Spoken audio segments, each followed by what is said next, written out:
Hello students, welcome to S2 classes. Students, हम लोग change in profit sharing ratio का chapter कर रहे थे। उसके अंदर हमने दो टॉपिक्स अभी तक स्टडी कर लिया है। फर्स्ट था sacrifice ratio and gain ratio calculate करना, वो हमने फर्स्ट पार्ट के अंदर सीखा। फिर सेकंड पार्ट के अंदर अकाउंटिंग ऑफ गुडविल की अकाउंटिंग किस तरीके से करते हैं, उसकी क्या जर्नल एंट्रीज होती हैं, उसके क्या एडजस्टमेंट्स होते हैं, वो हमने सेकंड पार्ट के अंदर सीखा। अब हम थर्ड पार्ट के अंदर accounting of reserves, accumulated losses and profits को सीखने जा रहे हैं कि भाई पुराने रिजर्व्स या पुराने प्रॉफिट और लॉसेस अपने पास होते हैं और प्रॉफिट शेयरिंग रेशियो चेंज हो जाता है, तो उस टाइम पे पुराने प्रॉफिट्स, लॉसेस और रिजर्व्स का किस तरीके से एडजस्टमेंट करते हैं वो अपन देख रहे हैं। देखो भाई, सबसे पहले है कि जो रिजर्व्स हैं और एक्यूमुलेटेड प्रॉफिट्स हैं, जितने भी प्रॉफिट होते हैं ना, तो प्रॉफिट का बैलेंस हमेशा क्रेडिट होता है, ये बात ध्यान रखना। और जो रिजर्व होते हैं उनका भी क्रेडिट बैलेंस होता है। तो प्रॉफिट और रिजर्व्स का क्रेडिट बैलेंस होता है, लेकिन प्रॉफिट शेयरिंग रेशियो जैसे ही चेंज हो जाता है तो इन सारे रिजर्व्स को, सारे प्रॉफिट्स को हम खत्म करते हैं। तो खत्म करने के लिए क्या करते हैं? डेबिट करते हैं। तो इसलिए पहली एंट्री है कि रिजर्व्स और एक्यूमुलेटेड प्रॉफिट को ओल्ड पार्टनर्स में डिस्ट्रीब्यूट करने की, खत्म करने की। तो रिजर्व्स अकाउंट डेबिट, रिजर्व्स का क्रेडिट बैलेंस होता है, खत्म करने के लिए डेबिट करेंगे। P&L अकाउंट डेबिट, P&L का अगर क्रेडिट बैलेंस है, मतलब प्रॉफिट है, तो उसको खत्म करने के लिए डेबिट करेंगे। Workman compensation reserve account debit, अगर पहले से वर्कमैन कंपनसेशन रिजर्व है, इसके बारे में अभी हम थोड़ी देर के बाद में स्टडी करेंगे कि क्या होता है workman compensation reserve. Investment fluctuating reserve बना हुआ है तो उसको डेबिट करेंगे। इन सबको डेबिट करके और कौन से पार्टनर में? ओल्ड पार्टनर्स में ओल्ड रेशियो में डिस्ट्रीब्यूट करेंगे, मतलब टू ऑल पार्टनर्स कैपिटल या करंट अकाउंट, कौन से रेशियो में? In old profit sharing ratio, पुराने रेशियो में डिस्ट्रीब्यूट करेंगे। कुल मिला के सारे रिजर्व्स और सारे प्रॉफिट्स का क्रेडिट बैलेंस होता है। अभी ट्रांसफर करने के लिए हम क्या कर रहे हैं? पहले एंट्री करी ऑल रिजर्व्स और profits account debit to old partners capital. फिर उसके बाद है, अगर आपके पास लॉसेस दिए हुए हैं तो लॉसेस को कैसे खत्म करते हैं? जितने भी लॉस होते हैं उनका डेबिट बैलेंस होता है, ध्यान रखना ये चीज। लॉस का कौन सा बैलेंस होता है? डेबिट बैलेंस होता है। और अगर खत्म करना है तो उनको क्या करते हैं? क्रेडिट करते हैं। तो इसलिए क्रेडिट करेंगे टू P&L अकाउंट डेबिट, अगर डेबिट बैलेंस दिया हुआ है लॉस का। डिफर्ड रेवेन्यू एक्सपेंडिचर, जो भी पहले से डिफर्ड रेवेन्यू एक्सपेंडिचर है, जो हमने गुडविल वाले चैप्टर के अंदर सीखा था, जैसे कि एडवर्टाइजमेंट सस्पेंस का बैलेंस दिया हुआ है, तो ये डिफर्ड रेवेन्यू एक्सपेंडिचर है, इसका डेबिट बैलेंस होता है, लेकिन खत्म करने के लिए क्या करेंगे? क्रेडिट करेंगे। तो इसकी एंट्री होगी old partners capital account debit to deferred revenue expenditure या टू लॉस प्रॉफिट्स। अब इसके हम एडजस्टमेंट्स को देख रहे हैं। सबसे पहला है adjustment workman compensation reserve. Workman compensation reserve क्या होता है? देखो भाई, अपने फैक्ट्री है और फैक्ट्री के अंदर वर्कर्स काम करते हैं। फैक्ट्री के अंदर वर्कर काम करते हैं तो बड़ी बड़ी मशीनरीज होती हैं, कुछ ऐसे इक्विपमेंट्स होते हैं जिनको चलाना बड़ा टिपिकल होता है, मेहनत करते हैं मजदूर लोग। वर्कमैन का मतलब होता है एक तरीके से मजदूर, ठीक है। अब मजदूर काम करते हैं तो उनके काम करने से कोई मशीनरी से उनको हार्म हो जाता है, कोई उनको नुकसान हो जाता है, कुछ उनके शरीर पे घात होता है, कुछ एक्सीडेंट हो जाता है, तो उस टाइम पे उन मजदूरों का इलाज करवाया जाता है, ठीक है। आप रेलवेज को ले लो, रेलवे सबसे बड़ा एग्जाम्पल है वर्कशॉप का। तो रेलवे वर्कशॉप के अंदर जो भी रेलवे एम्प्लॉयज होते हैं, उनका अगर ऑन द जॉब कोई भी एक्सीडेंट होता है, कोई भी हार्म होता है, तो उनको रेलवे हॉस्पिटल में एडमिट करवाते हैं और उस हॉस्पिटल के अंदर उनका इलाज करवाया जाता है। तो इलाज का सारा खर्चा कौन उठाता है? कंपनी उठाती है, रेलवे उठाती है। तो ऐसे ही पार्टनरशिप फर्म के अंदर अगर कोई एम्प्लॉय अपने यहाँ पे नौकरी कर रहा है और उस एम्प्लॉय का कोई भी नुकसान होता है या उसका कोई एक्सीडेंट होता है, तो उसका इलाज कराने की जिम्मेदारी किसकी होती है? उस पार्टनरशिप फर्म की होती है। तो हम लोग क्या करते हैं, पहले से ही हमको रिस्क रहती है कि हमारे यहाँ पे 5 एम्प्लॉय 10 एम्प्लॉय काम कर रहे हैं, तो उनका कोई नुकसान हो सकता है, एक्सीडेंट हो सकता है, तो उसके लिए हम लोग क्या पहले से एक रिजर्व बना के रखते हैं। उस रिजर्व का नाम है वर्कमैन कंपनसेशन रिजर्व। और जो भी हमको लगता है कि इस साल, 2 साल में, 3 साल में जो भी एक्सीडेंट होंगे तो इतने तक एक्सीडेंट हो सकते हैं, तो उतने तक का हम लोग वर्कमैन कंपनसेशन रिजर्व के अंदर पैसा डाल के रखते हैं, रिजर्व बना के रखते हैं। तो फ्यूचर में कोई भी एक्सीडेंट होता है तो उसका क्लेम जो है उस वर्कमैन कंपनसेशन रिजर्व से निकालकर और उसका इलाज करवाया जाता है, वर्कमैन का इलाज कराया जाता है। तो अब बाय चांस क्या हुआ, हमने वर्कमैन कंपनसेशन रिजर्व के अंदर धीरे धीरे पैसे डाले और पैसे डालते गए और हमारा पैसे हो गए 20,000 रुपए। अब 20,000 रुपए हो गए, अभी तक कोई क्लेम नहीं है, तो कोई भी क्लेम नहीं है तो उसका पैसा अब आपके प्रॉफिट शेयरिंग रेशो में चेंज हो रहा है। मतलब जो पार्टनर्स प्रॉफिट जिस रेशो में डिवाइड करते थे अब वो दूसरा रेशो कर दिया, तो उस टाइम पे क्या होता है, पुराने रिजर्व्स जितने भी बने होते हैं उन सबको खत्म करना पड़ता है। तो अगर कोई भी क्लेम नहीं है तो पूरा का पूरा पैसा जो भी रिजर्व के अंदर पड़ा है वो कौन ले जाएंगे, पार्टनर्स ले जाएंगे, ओल्ड रेशो में उसको खत्म कर देंगे। तो सबसे पहला केस है when claim against workman compensation reserve does not exist, कि भाई कोई भी क्लेम नहीं है, तो कोई भी क्लेम नहीं है तो पूरा रिजर्व का पैसा ओल्ड पार्टनर्स में ओल्ड रेशो में डिस्ट्रीब्यूट कर देंगे। तो उसकी एंट्री होगी workman compensation reserves account debit to partners capital या करंट अकाउंट, और कौन से रेशो में ले जाएंगे, ओल्ड प्रॉफिट शेयरिंग रेशो में, वो पार्टनर्स में अपन लोग रिजर्व्स का पैसा डिस्ट्रीब्यूट कर देंगे।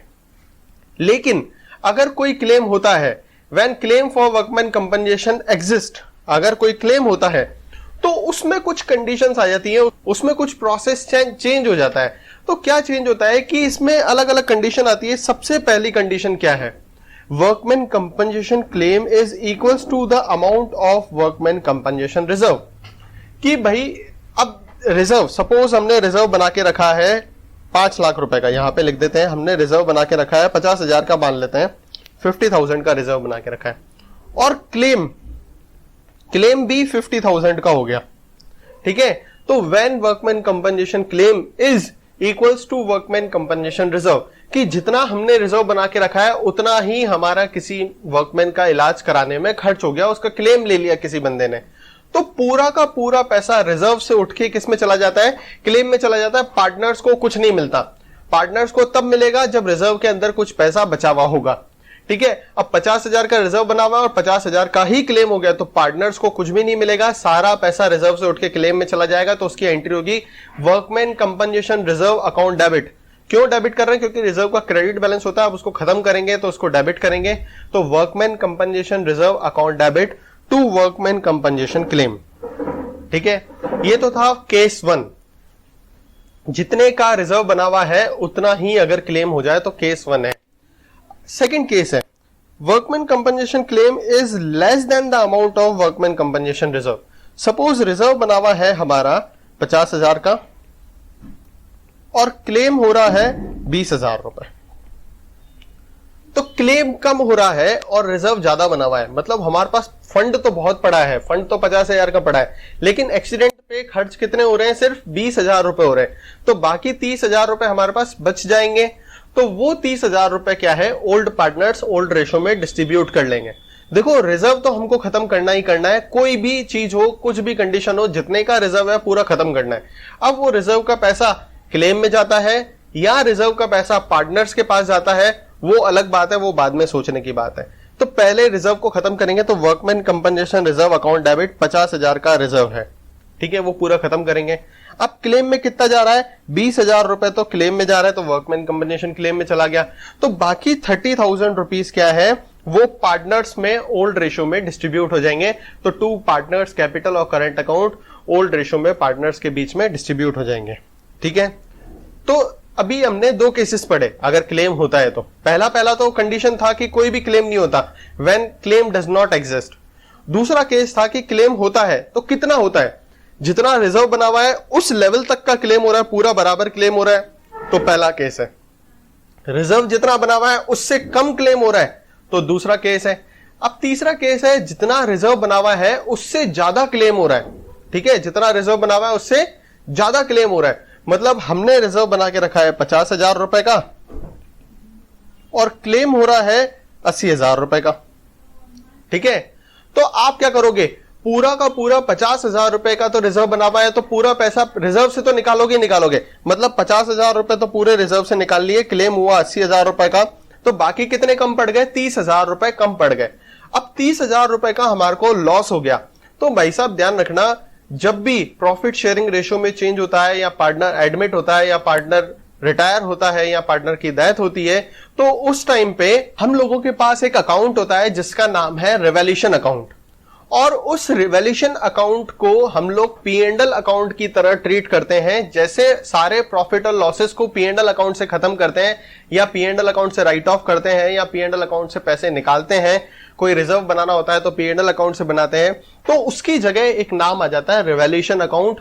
और सारा पैसा जो भी उस टाइम पे खर्चा हो रहा होता है, जो भी नुकसान हो रहा होता है, वो किससे निकालते हैं? रिवैल्यूएशन अकाउंट से निकालते हैं। तो इसलिए 30,000 की कमी पड़ रही है तो 30,000 रुपए कहां से उठाएंगे? रिवैल्यूएशन अकाउंट से उठाएंगे। तो रिजर्व से 50,000 उठाए और 30,000 रुपए रिवैल्यूएशन से उठाए, टोटल 80,000 रुपए का क्लेम पास हो गया। अब रिवैल्यूएशन में हमारे को लॉस हो गया, तो वो लॉस जो है 30,000 रुपए का, वो पार्टनर्स कैपिटल अकाउंट या करंट अकाउंट में डिस्ट्रीब्यूट कर देंगे, ओल्ड पार्टनर में ओल्ड रेशो में डिस्ट्रीब्यूट कर देंगे। तो रिवैल्यूएशन को हमने डेबिट करा अभी, तो अब रिवैल्यूएशन को क्रेडिट करेंगे राइट ऑफ करने के लिए, तो रिवैल्यूएशन को क्रेडिट करेंगे और लॉस ट्रांसफर करेंगे कहां पे? पार्टनर्स के कैपिटल या करंट अकाउंट में। कौन से रेशो में? ओल्ड प्रॉफिट शेयरिंग रेशो में। तो यहां पर 30,000 रुपए का ओल्ड रेशो में आप डिस्ट्रीब्यूट कर दोगे पार्टनर्स के बीच में, ठीक है। तो इसमें दो एंट्रीज होंगी। पहला तो जितना पैसा रिजर्व से निकल रहा है उतना निकालो और एक्स्ट्रा जो है वो रिवैल्यूएशन से निकाल के क्लेम में डाल दो। तो जो एक्स्ट्रा पैसा निकाला वो पार्टनर्स कैपिटल या करंट अकाउंट में ट्रांसफर करेंगे, वो लॉस हो गया हमारे को। अब देखो वापस से ध्यान से समझो, वर्कमैन कंपनसेशन रिजर्व को समझने के लिए आपके पास दो केसेस हैं। वर्कमैन कंपनसेशन रिजर्व जो है उसका क्रेडिट बैलेंस होता है, पहली बात तो ये, ठीक है। अब इसमें दो केसेस हैं, when claim does not exist, ठीक है, और व्हेन क्लेम एग्जिस्ट। अगर क्लेम एग्जिस्ट नहीं होता है तो उस टाइम पे तो आप सीधा का सीधा रिजर्व का पैसा जो है वो पूरा ओल्ड पार्टनर्स में ओल्ड रेशो में डिस्ट्रीब्यूट कर देंगे। तो workman compensation reserve account debit, क्योंकि रिजर्व क्रेडिट होता है तो खत्म करने के लिए डेबिट करेंगे to old partners capital account. Old इसलिए लिख रहा हूं क्योंकि ओल्ड रेशो में हमको खत्म करना है, इसलिए ओल्ड रेशो लिखा। अगर क्लेम है कि रिजर्व बना के रखा है और कोई मजदूर का एक्सीडेंट हो गया, उस टाइम पे क्लेम लिया, तो फिर क्या केस है कि claim is equals to reserve, कि रिजर्व के बराबर पूरा क्लेम है, जितने का हमने रिजर्व बना के रखा है उतने का क्लेम हो गया। सपोज 50,000 का रिजर्व बना के रखा है और क्लेम भी कितना हो गया? 50,000 रुपए हो गया, ठीक है। अब 50,000 का रिजर्व है और 50,000 ही क्लेम हो रहा है, तो पूरा रिजर्व का पैसा क्लेम के अंदर चला जाएगा। तो एंट्री होगी workman compensation reserve account debit to workman compensation claim, और 50,000 रुपए पूरे खत्म हो जाएंगे। पार्टनर्स को इसमें से कुछ भी नहीं मिल पाएगा क्योंकि पूरे पैसे क्लेम में चले गए।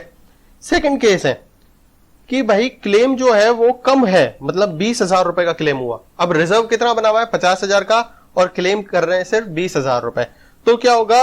वर्कमैन कंपनसेशन रिजर्व वो तो 50,000 का है, टू वर्कमैन कंपनसेशन क्लेम वो 20,000 का है, तो बाकी 30,000 रुपए क्या होंगे? ओल्ड पार्टनर्स कैपिटल 30,000 रुपए ओल्ड रेशो में डिस्ट्रीब्यूट हो जाएंगे पार्टनर्स के बीच में, ठीक है। ये फर्स्ट केस, ये सेकंड केस। थर्ड केस क्या है कि क्लेम ज्यादा हो गया, मतलब क्लेम हो रहा है 80,000 रुपए का। अब रिजर्व बना हुआ है 50,000 रुपए का और क्लेम हो रहा है 80,000 रुपए का। तो पहले तो 50,000 पूरे के पूरे जो है रिजर्व से निकाल के हम क्लेम के अंदर डाल देंगे। तो एंट्री होगी workman compensation reserve account debit 50,000 रुपए टू वर्कमैन कंपनसेशन क्लेम 80,000 रुपए। अब 50,000 निकाल लिए, लेकिन अभी भी 30,000 कम पड़ रहे हैं, तो 30,000 रुपए कहां से उठाएंगे? रिवैल्यूएशन से उठाएंगे। तो रिवैल्यूएशन अकाउंट डेबिट 30,000 रुपए रिवैल्यूएशन से उठा लेंगे। अब वो रिवैल्यूएशन में लॉस हो गया, वो पार्टनर्स के बीच में डिस्ट्रीब्यूट हो जाएगा। तो old partners capital account debit to revaluation, old ratio में ये लॉस जो है 30,000 रुपए का, ये पार्टनर्स को सहन करना पड़ेगा, ठीक है। अब ये ध्यान से समझ में आ गई होगी आपको बात कि क्लेम नहीं होता है तो पूरा रिजर्व से पैसा उठा लो, क्लेम होता है तो कितना होता है? लेस देन, मोर देन या इक्वल्स टू, ठीक है। अब अपन इसके क्वेश्चंस कर रहे हैं। क्वेश्चन नंबर इलस्ट्रेशन नंबर 7 है treatment of workman compensation reserve, ठीक है। ध्यान से समझो, बहुत काम का क्वेश्चन है। ABC sharing profit and losses in the ratio 4:3:2। तीन पार्टनर है जिनका ओल्ड रेशो दिया हुआ है 4/9, 3/9 और 2/9। Decided to share and profit and losses in the ratio 2:3:4। New ratio दिया हुआ है इनका 2/9, 3/9 और 4/9। फिर क्या बोल रहा है? विथ इफेक्ट फ्रॉम ये। अब बैलेंस शीट के अंदर हमारे पास रिजर्व पड़ा है। रिजर्व कितना पड़ा है? 90,000 का पड़ा है। ध्यान से समझना, 90,000 का रिजर्व है, ठीक है। और कोई भी क्लेम नहीं है, 90,000 का रिजर्व है, केस 1 के अंदर कोई भी क्लेम नहीं है, तो मैंने बताया जब कोई भी क्लेम नहीं होगा तो पूरा रिजर्व का पैसा कौन ले जाएंगे? पार्टनर्स ले जाएंगे। तो एंट्री क्या होगी? केस 1 की एंट्री कर रहे हैं। केस 1 की एंट्री होगी workman compensation reserve account debit to A to B to C. ठीक है, A's capital, B's capital, C's capital पूरा लिख लेना चाहो तो आप। अब रिजर्व कितना बना हुआ है? 90,000 का बना हुआ है। तो 90,000 का रिजर्व ओल्ड रेशो में डिस्ट्रीब्यूट होगा, ध्यान रखना। तो 40,000, 30,000 और 20,000 रुपीज पार्टनर्स के बीच में डिस्ट्रीब्यूट हो जाएंगे ओल्ड रेशो में। पूरा का पूरा रिजर्व का पैसा कौन ले गया? पार्टनर्स लेगा। ये केस 1 है क्योंकि क्लेम है ही नहीं इसके अंदर। Case 2, when there is no claim. ठीक है, पहला तो है कि क्लेम की कोई इंफॉर्मेशन नहीं है, तो हमने माना कोई भी क्लेम नहीं है। सेकंड है कि भाई क्लेम है ही नहीं क्वेश्चन के अंदर। ठीक है, क्लेम नहीं है तो केस 2 में भी सेम एंट्री हो जाएगी, केस 1 वाली ये सेम एंट्री हो जाएगी कि भाई क्लेम जीरो है। ठीक है, पहले तो है कि क्लेम पता ही नहीं है तो भी जीरो मान लिया, और दूसरा है क्लेम पता है लेकिन जीरो है, तो जीरो है तो भी पूरा का पूरा क्लेम का पैसा पार्टनर्स आपस में डिस्ट्रीब्यूट कर लेंगे। तो केस 2 के अंदर केस 1 वाली सारी एंट्री सेम हो जाएंगी। अब केस 3 है, when a claim on account of workman compensation is 45,000। देखो रिजर्व कितना बना हुआ है? रिजर्व बना हुआ है 90,000 रुपए का और क्लेम कितना आ रहा है? 45,000 रुपए। तो 90,000 के रिजर्व में से 45,000 का तो क्लेम कंप्लीट हो जाएगा, तो बाकी जो 45,000 बचेंगे वो ओल्ड पार्टनर्स ओल्ड रेशो के अंदर ले लेंगे। तो उसकी क्या एंट्री होगी? तो केस 3 हम लोग देख रहे हैं। केस 3 के अंदर क्या है? वर्कमैन कंपनसेशन रिजर्व जो है वो बना हुआ है 90,000 का, उसमें से टू वर्कमैन कंपनसेशन क्लेम जो हो रहा है वो हो रहा है 45,000 का। तो बाकी जो पैसा बच रहा है वर्कमैन कंपनसेशन क्लेम करने के बाद, 90,000 के रिजर्व में से 45,000 का तो क्लेम हो गया, तो बाकी 45,000 जो बच रहा है वो ओल्ड पार्टनर्स ले लेंगे, मतलब 2A's capital, 2B's capital and 2C's capital. तीनों पार्टनर्स ले लेंगे कौन से रेशो में? ओल्ड रेशो में। मतलब ओल्ड रेशो मतलब 4:3:2 में कितना अमाउंट ले लेंगे? 45,000 का अमाउंट 4:3:2 में ले लेंगे। तो ए बी सी 20,000 रुपए, 15,000 रुपए और 10,000 रुपए तीनों जो है वो ले लेंगे अमाउंट। इसी के साथ केस 3 कंप्लीट हुआ। अब केस 4 कर रहे हैं, when a claim on account of workman compensation is 99,000। बताओ रिजर्व कितना बना हुआ है? तो रिजर्व जो है लायबिलिटी के अंदर पता है हमारे को कि 90,000 का रिजर्व बना हुआ है। क्लेम कितना हो रहा है? क्लेम हो रहा है 99,000 रुपीज का, मतलब 90,000 का रिजर्व बना हुआ है और क्लेम हो रहा है 99,000 का, तो 9,000 रुपए एक्स्ट्रा क्लेम हो रहा है। ठीक है, तो मैंने बताया था रिजर्व को अपन को खत्म करना होता है तो workman compensation reserve account debit, total पूरा का पूरा 90,000 का रिजर्व खत्म हो जाएगा। क्लेम कितना हुआ? तो टू वर्कमैन कंपनसेशन क्लेम हो गया 99,000 का, तो 9,000 रुपए और कहां से लाएंगे? तो मैंने बताया था 9,000 रुपए रिवैल्यूएशन से उठाएंगे, तो revaluation account debit 9,000 rupees revaluation से ले लेंगे। मतलब रिजर्व से 90,000 उठाए और 9,000 रुपए रिवैल्यूएशन अकाउंट से उठाए, टोटल 99,000 रुपीज का क्लेम हमने पास कर दिया। अब जो ये रिवैल्यूएशन से 9,000 रुपए उठाई है हमारे को लॉस हो गया। अब इस लॉस को हम ओल्ड पार्टनर्स में ओल्ड रेशो में डिस्ट्रीब्यूट कर देंगे। तो एंट्री होगी A's capital account debit, B's capital account debit, C's capital account debit to revaluation. ठीक है, अब रिवैल्यूएशन में लॉस कितना हुआ? 9,000 रुपए का लॉस हुआ। ए बी सी में अपन ओल्ड रेशो में डिस्ट्रीब्यूट कर देंगे, मतलब 4:3:2 में डिस्ट्रीब्यूट कर देंगे, मतलब 4,000, 3,000 एंड 2,000 रुपीज का लॉस ए बी और सी को हो जाएगा। ठीक है, रिजर्व के अंदर 90,000 है और क्लेम 99,000 का हो रहा है, तो बाकी 9,000 रुपए पहले हम रिवैल्यूएशन से ले लेंगे और फिर रिवैल्यूएशन का लॉस जो है वो पार्टनर्स कैपिटल अकाउंट के अंदर ट्रांसफर कर देंगे। ठीक है, अब हम कर रहे हैं केस 5। केस 5 के अंदर क्या लिखा हुआ है? When a claim on account of workman compensation is 90,000 rupees. 90,000 का तो रिजर्व बना हुआ है और क्लेम भी हो रहा है 90,000 रुपीज। बताओ पूरा जितना रिजर्व बना हुआ है उतना ही क्लेम हो रहा है, तो पूरा रिजर्व का पैसा हम लोग क्लेम के अंदर डाल देंगे। तो उसकी एंट्री होगी workman compensation reserve account debit to workman compensation claim. 90,000 का रिजर्व बना हुआ है और 90,000 का ही क्लेम है, तो ना पार्टनर्स को कुछ देना पड़ेगा ना ही पार्टनर से हम लोग कुछ लेंगे। पूरा का पूरा रिजर्व जो है वो क्लेम के अंदर ट्रांसफर कर देंगे। तो ये 5 केसेस अगर आपको ये क्वेश्चन समझ में आ गया तो इसका मतलब आपको वर्कमैन कंपनसेशन रिजर्व से रिलेटेड सारी चीजें समझ में आ गई हैं। क्योंकि हमारा टॉपिक चल रहा है रिजर्व से रिलेटेड सारा, तो वर्कमैन कंपनसेशन रिजर्व के बाद एक और टाइप का रिजर्व होता है जिसका नाम है investment fluctuating reserve. Investment fluctuation reserve का मतलब ये होता है कि जब कंपनी कहीं पर इन्वेस्ट करके रखती है या पार्टनरशिप फर्म किसी जगह पे इन्वेस्ट करके रखती है, तो उसको एक रिस्क होती है कि कुछ साल के बाद हमारा पैसा ऐसे नहीं कि कम हो जाए या फिर इन्वेस्टमेंट की वैल्यू कम हो जाए या हमने जिसके शेयर्स परचेज कर रखे हैं उस शेयर की वैल्यू डाउन हो जाए। तो कुल मिला के जहां पर भी इन्वेस्टमेंट करके रखा है तो वहां पर रिस्क होता है कि कुछ पैसा हमारा कम भी हो सकता है। तो पैसे के कम होने के कारण या इन्वेस्टमेंट के कम होने की रिस्क को देखते हुए पार्टनर्स क्या करते हैं, उसका एक रिजर्व बना के रखते हैं जिसका नाम होता है इन्वेस्टमेंट फ्लक्चुएशन रिजर्व। फ्लक्चुएशन का मतलब कम ज्यादा होना। तो इन्वेस्टमेंट कम ज्यादा होता रहता है, तो उसके भरपाई करने के लिए अगर इन्वेस्टमेंट बढ़ जाता है तो कोई दिक्कत नहीं है, बढ़िया खुशी की बात है। लेकिन अगर इन्वेस्टमेंट कम हो जाता है तो उस आईएफआर से पैसे निकाल के इन्वेस्टमेंट के अंदर डाल दिए जाते हैं कि भाई इन्वेस्टमेंट को नुकसान नहीं हो, पार्टनरशिप फर्म को नुकसान नहीं हो। ठीक है, जैसे सपोज हमने 10 साल पहले 1 लाख रुपए का इन्वेस्टमेंट करके रखा और आज वो जहां जिस कंपनी के शेयर खरीदे वो कंपनी पूरी बर्बाद हो गई और वो इन्वेस्टमेंट जो है पूरा डाउन हो गया। अब पार्टनर्स के प्रॉफिट शेयरिंग रेशो में कुछ चेंज हुआ, तो प्रॉफिट शेयरिंग रेशो में चेंज हुआ तो पता पड़ा यार इन्वेस्टमेंट वो जो था अभी उसकी वैल्यू 10% भी नहीं है। तो क्या करेंगे, आईएफआर से पैसा लेके और उस इन्वेस्टमेंट की भरपाई करेंगे और फिर पार्टनर्स के बीच में बचा हुआ रिजर्व जो है वो डिस्ट्रीब्यूट कर देंगे। तो इन्वेस्टमेंट के फ्लक्चुएशन को देखते हुए एक इन्वेस्टमेंट फ्लक्चुएशन रिजर्व बनाया जाता है। अब इसके अंदर भी अलग अलग केसेस होते हैं। सबसे फर्स्ट जो कंडीशन है वो ये है कि when market value of investment is equals to the book value. देखो दो चीजें हैं, एक तो है बुक वैल्यू। बुक वैल्यू मतलब जितने का हमने खरीदा था, परचेज किया था, वो बुक वैल्यू है।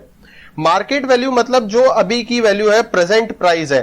ठीक है, अब जैसे सपोज हमने 1 लाख रुपए का इन्वेस्टमेंट खरीदा था और आज भी वो 1 लाख रुपए है, तो बुक वैल्यू भी 1 लाख हो गई और प्रेजेंट वैल्यू मतलब मार्केट वैल्यू भी 1 लाख रुपए हो गई। तो अब आपने रिजर्व जो बना के रखा है जो कि इन्वेस्टमेंट की कमी के लिए बना के रखा है, लेकिन इन्वेस्टमेंट तो कम हुआ ही नहीं। तो जो आईएफआर के अंदर रिजर्व के अंदर पैसा होगा वो पूरा का पूरा कौन उठा लेंगे, पार्टनर्स उठा लेंगे, क्योंकि उसकी जरूरत ही नहीं पड़ रही है ना। आपका इन्वेस्टमेंट तो कम हो रहा नहीं है। आईएफआर इसलिए काम आएगा जब आपका इन्वेस्टमेंट कम होगा, तो कम तो हो ही नहीं रहा, तो इसलिए आईएफआर का पूरा पैसा कौन ले लेंगे, पार्टनर्स ले लेंगे। वो पार्टनर डिस्ट्रीब्यूट कर देंगे old partner ratio, old profit sharing ratio में। तो इसकी एंट्री होगी IFR account debit to partners capital और करंट अकाउंट जो कि ओल्ड रेशो में डिस्ट्रीब्यूट होगा। ठीक है, अब आप देखोगे हमेशा, आप पहले वाले क्वेश्चन को भी देखो, अभी वाले को भी देखो, रिजर्व जो है हमेशा डेबिट हो रहा है क्योंकि रिजर्व का क्रेडिट बैलेंस होता है। अब उसको खत्म कर रहे हैं, ट्रांसफर कर रहे हैं, तो खत्म करते हैं या ट्रांसफर करते हैं तो उसको उल्टा कर देते हैं, मतलब क्रेडिट होता है तो क्या कर देते हैं, डेबिट कर देते हैं। तो इसलिए IFR account debit to partners capital या करंट अकाउंट से एंट्री होगी। ये तो था पहला केस कि जितने का हमने इन्वेस्टमेंट कर रखा था आज भी उतना ही है, मतलब हमारे लिए कोई टेंशन की बात नहीं है, कमी नहीं आई है। सेकंड केस क्या होता है, अब सेकंड केस है when market value of the investment is lower than the book value. मतलब जितने का हमने इन्वेस्टमेंट खरीदा था, जितने का हमने इन्वेस्टमेंट करा था, अब उसकी वैल्यू कम हो गई है। ठीक है, सपोज हमने इन्वेस्टमेंट करा था 1 लाख रुपए का, तो बुक वैल्यू तो है 1 लाख रुपए। ठीक है, और मार्केट वैल्यू हो गई उसकी 50,000 रुपए। ठीक है, तो अब उसकी वैल्यू क्या हो गई, डाउन हो गई है। अब वैल्यू डाउन हो गई है तो इस केस के अंदर हम लोग क्या करेंगे, आईएफआर से पैसा निकालेंगे। अब उसमें भी केसेस हैं कि कितनी कम हुई। ठीक है, क्या लिखा हुआ है, fall in the value of investment is less than the investment fluctuating reserve. देखो अब मैं आपको 3 चीजें इसके अंदर आपको पता होनी चाहिए। पहला तो अपन फिक्स कर देते हैं रिजर्व। रिजर्व हमने 50,000 का बना के रखा है, आईएफआर कितने का बना के रखा है, 50,000 रुपए का बना के रखा है। अब वैल्यू कितनी फॉल हो रही है, तो सपोज अभी हम मानते हैं कि पहले थी 1 लाख रुपए, अब हो गई 80,000 रुपए, तो कितनी वैल्यू डिक्रीज हुई, 20,000 रुपए वैल्यू कम हुई है। तो fall in the value less than the IFR, कि आईएफआर से कम। रिजर्व तो हमने 50,000 का बना के रखा है और वैल्यू कितनी डाउन हो रही है, सिर्फ 20,000 डाउन हो रही है, तो कोई टेंशन की बात नहीं है। 50,000 का रिजर्व बना के रखा है, 20 ही तो डाउन हो रही है, तो 20 तो आराम से हम आईएफआर से निकाल के इन्वेस्टमेंट को दे सकते हैं कि भाई रखो। ठीक है, तो इसकी एंट्री क्या होगी, आईएफआर अकाउंट डेबिट। अब आईएफआर तो हमने कितने का बना के रखा है, 50,000 का बना के रखा है। इन्वेस्टमेंट की वैल्यू कितनी कम हो रही है, 20,000 रुपए कम हो रही है, तो बाकी 30,000 रुपए और एक्स्ट्रा हमारे पास बच जाएंगे रिजर्व के अंदर। तो वो 30,000 रुपए क्या है, ओल्ड पार्टनर्स ओल्ड रेशो में डिस्ट्रीब्यूट कर देंगे। 2A 2B 2C हम लोग 30,000 रुपए को ओल्ड रेशो में डिस्ट्रीब्यूट कर देंगे। ठीक है, ये तो था fall in the value of investment less than the IFR, कि भाई IFR से कम हो रही है। ठीक है, ज्यादा डिफरेंस नहीं आया है मार्केट वैल्यू में। फिर अब दूसरा है fall in the value of investment is equals to the investment fluctuating reserve, कि भाई हमने रिजर्व बना के रखा है 50,000 का, इन्वेस्टमेंट करा था हमने 1 लाख रुपए का, आज उसकी मार्केट वैल्यू हो गई 50,000 रुपए। तो कितनी कम हुई, 50,000 ही कम हो गई, मतलब जितने का रिजर्व बना के रखा था उतनी ही कम हो गई। ठीक है, हमको पहले से ही पता चल गया कि यार कम से कम 50,000 वैल्यू तो डाउन होगी ही होगी। तो पूरा का पूरा रिजर्व से पैसा निकाल के किसके अंदर डाल देंगे, इन्वेस्टमेंट के अंदर डाल देंगे। पार्टनर्स को कुछ नहीं मिल पाएगा। ठीक है, 50,000 का हमने सोचा था, रिजर्व बना के रखा था, और 50,000 ही वैल्यू डाउन हो गई। तो इसलिए इन्वेस्टमेंट फ्लक्चुएटिंग रिजर्व से इन्वेस्टमेंट में पूरा 50,000 रुपए ट्रांसफर कर देंगे। पार्टनर्स को कुछ भी नहीं मिलेगा, मतलब पार्टनर्स कैपिटल अकाउंट के अंदर कोई प्रॉफिट या रिजर्व नहीं जाएगा। तीसरा केस क्या है, fall in the value of investment is more than the IFR, मतलब हमने रिजर्व बना के रखा है 50,000 का और इन्वेस्टमेंट किया था 1 लाख रुपए का, अभी मार्केट वैल्यू हो गई 20,000 रुपए। अब आपने 1 लाख रुपए का इन्वेस्टमेंट किया था, अभी मार्केट वैल्यू है 20,000 रुपए, मतलब कितना डाउन हो गया, 80,000 रुपए डाउन हो गया। ठीक है, अब 80,000 इन्वेस्टमेंट कम हो गया, जबकि रिजर्व कितना बना के रखा है, सिर्फ 50,000 ही बना के रखा है। मतलब अब तो घर से पैसे देने पड़ेंगे 30,000 रुपए और हमको जेब से मिला के देने पड़ेंगे। तो जो भी हमारे को लॉस होता है, मैंने बताया था P&L अकाउंट की जगह हम लोग क्या लिखते हैं, रिवैल्यूएशन अकाउंट लिखते हैं। तो IFR से कितना सहन हो जाएगा, 50,000 तक तो IFR उठा लेगा, बाकी 30,000 रुपए का हमारे को एक्स्ट्रा लॉस हो जाएगा। टोटल इन्वेस्टमेंट की वैल्यू 80,000 रुपए कम हो गई। ठीक है, इन्वेस्टमेंट की वैल्यू 80,000 कम हुई है, उसमें से 50,000 तो IFR से वसूल हो जाएंगे, बाकी 30,000 रुपए का एक्चुअल लॉस हो गया हमारे को, और वो लॉस जो है वो रिवैल्यूएशन से हम लोग पैसा निकाल के देंगे। फिर रिवैल्यूएशन का लॉस जो है वो पार्टनर्स ओल्ड रेशो में डिस्ट्रीब्यूट कर देंगे। मतलब 30,000 का रिवैल्यूएशन का लॉस जो है वो ओल्ड रेशो में पार्टनर्स को सहन करना पड़ेगा। ठीक है, देखो 2 केसेस हो गए। अभी तक हमने इन्वेस्टमेंट के बारे में 2 चीजें पढ़ी कि भाई पहला तो है मार्केट वैल्यू और जितने की बुक वैल्यू, मतलब जितने का हमने इन्वेस्टमेंट खरीदा और आज की तारीख में उसकी वैल्यूएशन दोनों बराबर है, मतलब कुछ चेंज नहीं हुआ इन्वेस्टमेंट में। तो पूरा IFR का जो पैसा है, रिजर्व का जो पैसा है, उसकी जरूरत ही नहीं पड़ रही है, तो इसलिए पूरा का पूरा रिजर्व का पैसा पार्टनर्स खा जाएंगे। सेकंड केस कि भाई उसकी वैल्यू जो है बुक वैल्यू कम हो गई, मार्केट वैल्यू कम हो गई है, तो हमने इन्वेस्टमेंट किया 1 लाख रुपए का और उसकी वैल्यू डिक्रीज हो गई। तो जितनी डिक्रीज हुए तो वो देखेंगे IFR से उठाने की कोशिश करेंगे। अगर IFR में सफिशिएंट बैलेंस है तो हम IFR से निकाल लेंगे, अदरवाइज अगर ज्यादा कम हो रहा है, मतलब बहुत ज्यादा वैल्यू डाउन हो गई है और IFR में कम ही रिजर्व बना के रखा है, तो बाकी एक्स्ट्रा जो है वो हम रिवैल्यूएशन से निकाल के और कंप्लीट करने की कोशिश करेंगे। अब है केस 3, थर्ड केस है, क्या है, market value of investment is higher than the book value. देखो हमेशा थोड़ी ना हमारी किस्मत खराब रहेगी, कभी अच्छी भी हो सकती है कि जितने का हमने इन्वेस्टमेंट करके रखा है, क्या पता उससे ज्यादा वैल्यू हो जाए हमारे इन्वेस्टमेंट की। तो ये पॉजिटिव इफेक्ट भी आ सकता है कि इन्वेस्टमेंट आपने करके रखा 1 लाख रुपए का और अभी उसकी मार्केट वैल्यू हो गई 1,20,000 रुपए की। आपने रिजर्व तो बना के रखा है 50,000 रुपए का कि हाँ भाई रिस्क था कि कम हो सकता है, तो इसलिए आपने रिजर्व बना के रखा, लेकिन मार्केट वैल्यू अभी 1,20,000 रुपए हो गई, मतलब 20,000 बढ़ गए। तो बढ़ गए ना, तो आप पहले रिजर्व को खत्म करोगे पूरा का पूरा, क्योंकि रिजर्व की जरूरत ही नहीं पड़ रही है। तो पूरा IFR का पैसा ओल्ड पार्टनर्स में ओल्ड रेशो में डिस्ट्रीब्यूट कर देंगे। IFR account debit to old partners old ratio में डिस्ट्रीब्यूट कर देंगे। फिर इन्वेस्टमेंट की वैल्यू बढ़ाएंगे। तो देखो लॉस के लिए जब रिवैल्यूएशन को लेकर आ रहे हो तो प्रॉफिट होगा तो भी तो रिवैल्यूएशन को लेकर आओ, क्योंकि रिवैल्यूएशन लॉस के लिए नहीं बना, दोनों के लिए बनाए। असेट्स की वैल्यू बढ़ती है या असेट्स की वैल्यू कम होती है या प्रॉफिट होता है, लॉस होता है, तो उस टाइम पे रिवैल्यूएशन को लेकर आते हैं। तो अभी इन्वेस्टमेंट की वैल्यू बढ़ रही है, कितनी बढ़ रही है, 20,000 रुपए बढ़ रही है, तो 20,000 रुपए का हम लोग रिवैल्यूएशन से पैसा इन्वेस्टमेंट में डाल देंगे। 50,000 रुपए का reserve old partners old ratio में ले लेंगे।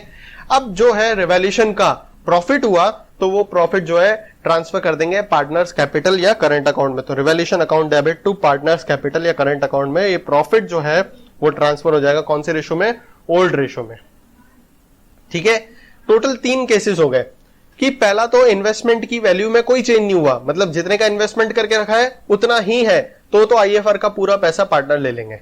दूसरा है इन्वेस्टमेंट की वैल्यू डिक्रीज हो गई, तो कितनी हुई, जितने का रिजर्व बना के रखा है उसके बराबर वैल्यू डिक्रीज हुई, या जितने का रिजर्व बना के रखा है उससे कम वैल्यू डिक्रीज हुई है, मतलब 20,000 डिक्रीज हुई है और रिजर्व 50,000 का बना के रखा है।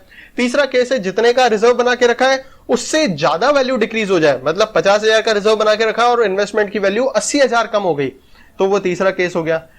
ये तो था वैल्यू कम होने का, एक तो है वैल्यू सेम रही, एक वैल्यू कम हो गई। अब तीसरा केस है वैल्यू बढ़ गई, तो बढ़ गई तो पहले तो पूरा रिजर्व का पैसा पार्टनर्स ले लेंगे और इन्वेस्टमेंट की वैल्यू बढ़ाने से जो प्रॉफिट होगा वो भी पार्टनर्स ले लेंगे।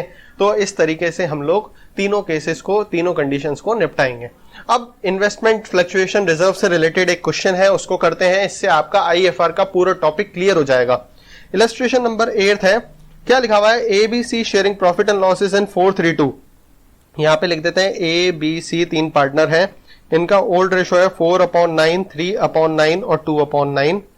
न्यू रेशो इनका क्या है, तो they decided to share profit and losses in 232, 234, 2/9, 3/9 and 4/9। आगे क्या बोल रहा है कि इनके यहां पर इन्वेस्टमेंट फ्लक्चुएटिंग रिजर्व था 18,000 रुपए का।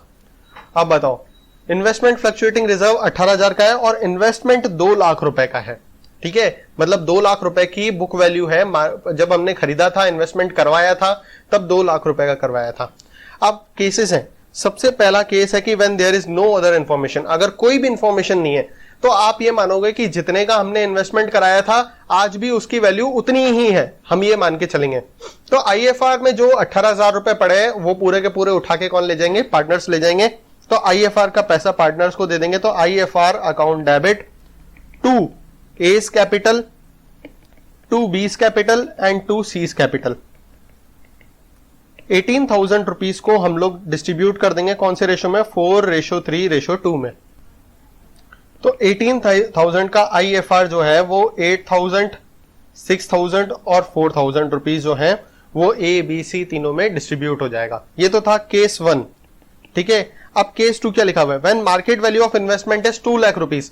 देखो इन्वेस्टमेंट बुक वैल्यू कितनी है, 2 लाख रुपए, मार्केट वैल्यू कितनी है, 2 लाख रुपए, मतलब हमने जितने का इन्वेस्टमेंट खरीदा था आज भी इन्वेस्टमेंट उतना ही है, मतलब इन्वेस्टमेंट में कोई चेंज नहीं हुआ। तो अगर इन्वेस्टमेंट की वैल्यू कम नहीं हो रही है तो फिर आईएफआर का पूरा पैसा कौन ले जाएंगे, पार्टनर्स ले जाएंगे। तो केस 2 जो है वो एज इट इज एंट्री होगी, सेम केस 1 वाली एंट्री हो जाएगी, मतलब पूरा 18,000 रुपए जो है वो ए बी सी तीनों ले लेंगे आईएफआर का पैसा, क्योंकि जरूरत ही नहीं पड़ रही है, जितने का इन्वेस्टमेंट था उतना ही रहा है, अभी वैल्यू कम नहीं हुई है। अब केस 3, केस 3 के अंदर क्या लिखा हुआ है, market value of investment is 1,91,000। पहले इन्वेस्टमेंट कितना था, 2 लाख रुपए का, अब कितना हो गया, 191 का हो गया, मतलब कितनी वैल्यू डिक्रीज हो गई, 9,000 रुपीज इन्वेस्टमेंट की वैल्यू कम हो गई है। इन्वेस्टमेंट 9,000 रुपए जो है वो कम हो गया है। अब 9,000 का इन्वेस्टमेंट कम हो गया है तो आईएफआर हमारा कितना बना हुआ है, 18,000 रुपए का रिजर्व बना हुआ है, मतलब हम लोग 18,000 तक रिजर्व से वसूल सकते हैं, जबकि अभी कम कितना है, सिर्फ 9,000 ही कम हुआ है। तो आईएफआर से 18,000 रुपए उठाएंगे, आईएफआर अकाउंट डेबिट 18,000 रुपए आईएफआर से उठाएंगे, उसमें से 9,000 रुपए तो हम इन्वेस्टमेंट में डाल देंगे, ठीक है, मतलब 18,000 में से 9,000 रुपए तो इन्वेस्टमेंट की वैल्यू डाउन हो गई, उसमें डाल दिए। बाकी कितने बचे, 9,000 रुपए बचे हैं, वो ओल्ड पार्टनर्स ओल्ड रेशो में ले लेंगे। तो 2 एस कैपिटल, 2 बीस कैपिटल, 2 सीज कैपिटल। अब 9,000 रुपए ए बी सी कौन से रेशो में ले लेंगे, 4:3:2 में ले लेंगे, मतलब 4,000, 3,000 और 2,000 रुपए ए बी सी तीनों आईएफआर के पैसे उठा लेंगे। ये है केस 3।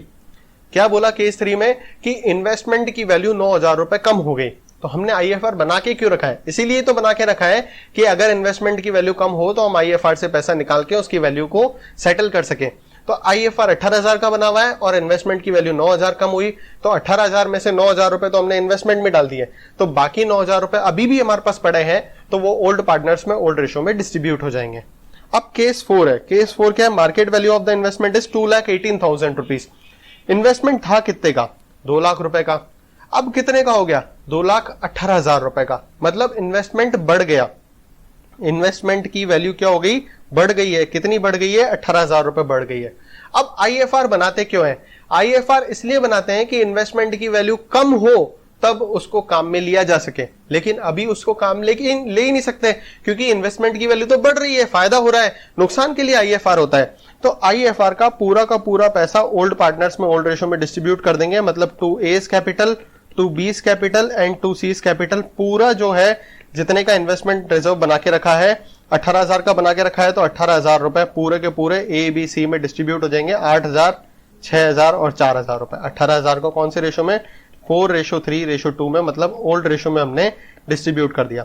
अब आईएफआर को 18,000 रुपए तो डिस्ट्रीब्यूट कर दिया, अब इन्वेस्टमेंट की वैल्यू बढ़ रही है तो ये भी हमारे लिए फायदा है, तो उसकी एंट्री, इन्वेस्टमेंट की वैल्यू अगर बढ़ती है तो उसका क्या एंट्री करते हैं, तो उसकी एंट्री होगी investment account debit, investment assets होती है इसलिए उसको डेबिट करेंगे, investment account debit to revaluation. कितनी वैल्यू बढ़ रही है, 18,000 रुपए की इन्वेस्टमेंट की वैल्यू बढ़ रही है, तो इसलिए investment account debit to revaluation हो जाएगी एंट्री।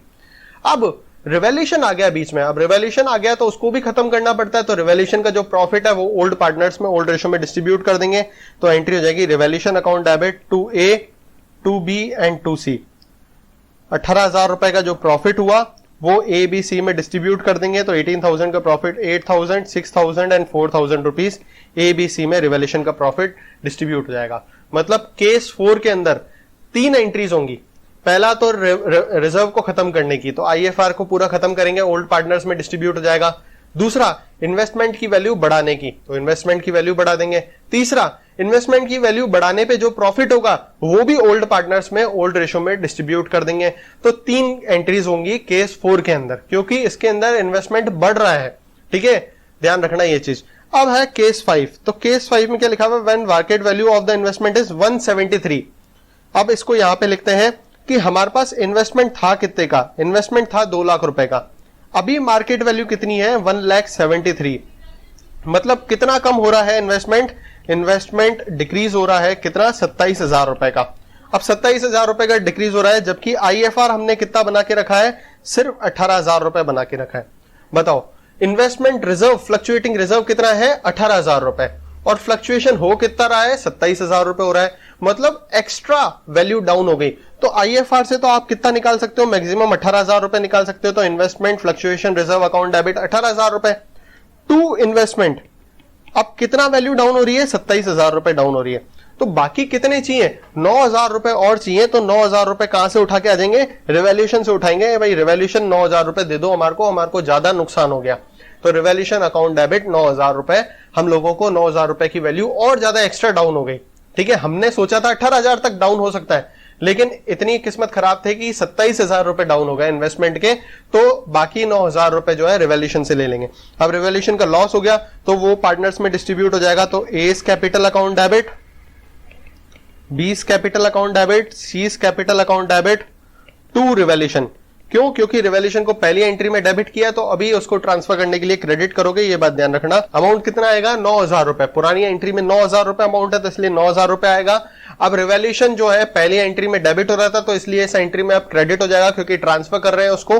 अब 9,000 रुपए कौन से रेशो में, ओल्ड रेशो में डिस्ट्रीब्यूट होंगे, कौन से, 4:3:2 में, तो 9,000 रुपीज को 4:3:2 में डिवाइड करेंगे तो 4,000, 3,000 and 2,000 rupees A B C को लॉस हो जाएगा, ठीक है। ये आप अब क्वेश्चन को समझने की कोशिश करो, क्या लिखा हुआ है, इन्वेस्टमेंट पहले केस के अंदर 2 लाख रुपए था तो कुछ चेंज नहीं हुआ, मतलब 2 लाख ही मान लिया, फिर दूसरे केस में भी 2 लाख ही मान लिया, तीसरे केस में 191 हो गया, मतलब 9,000 रुपए कम हो गया, जबकि हमने रिजर्व कितने का बना के रखा है, 18,000 रुपए का रिजर्व बना के रखा है। अब 18 का बना के रखा है, अगर 9,000 कम हो रहे हैं तो कोई दिक्कत नहीं है, 18 में से 9 तो आप ले लोगे, बाकी 9 फिर भी बच जाएंगे, तो वो ओल्ड पार्टनर में ओल्ड रेशियो में डिस्ट्रीब्यूट हो जाएगा। फिर चौथा केस है, 2 लाख का इन्वेस्टमेंट था, 18 का हो गया, मतलब 18,000 रुपए इन्वेस्टमेंट की वैल्यू बढ़ गई तो ये तो कोई दिक्कत ही नहीं है, इसमें तो खुशी की बात है। तो जो रिजर्व है वो पूरा का पूरा पहले तो पार्टनर्स ले लेंगे क्योंकि उसकी जरूरत ही नहीं पड़ रही है, और 18,000 रुपए और इन्वेस्टमेंट बढ़ा तो उससे भी प्रॉफिट हो गया, तो उस प्रॉफिट को भी पार्टनर्स ले लेंगे। फिर उसके बाद है फिफ्थ केस, इन्वेस्टमेंट की वैल्यू 27,000 रुपए कम हो गई, तो हमने सोच रखा था कि 18,000 तक कम होगा तो हम रिजर्व से उठा लेंगे, लेकिन 27,000 कम हो रही है, तो 18,000 रुपए तो रिजर्व से उठा लोगे, बाकी 9,000 रुपए कौन दे देगा, रिवॉल्यूशन दे देगा, तो रिवॉल्यूशन से भी 9,000 रुपए ले लेंगे हम लोग, ठीक है। इसको एक बार आप वापस से रिवाइंड करके देखना तो अच्छे से समझ में आ जाएगा। अब हम नेक्स्ट टॉपिक जो है इसी के आगे और भी है, डिफर्ड रेवेन्यू एक्सपेंडिचर्स हैं इसके अंदर, और भी आगे बहुत सारे टॉपिक्स हैं जो हम अभी टॉपिक खत्म नहीं हुआ, मतलब थर्ड वाला जो था अनडिविजिबल प्रॉफिट्स, लॉस एंड रिजर्व्स, वो अभी भी पेंडिंग है, नेक्स्ट वीडियो के अंदर जाके कंप्लीट होगा वो।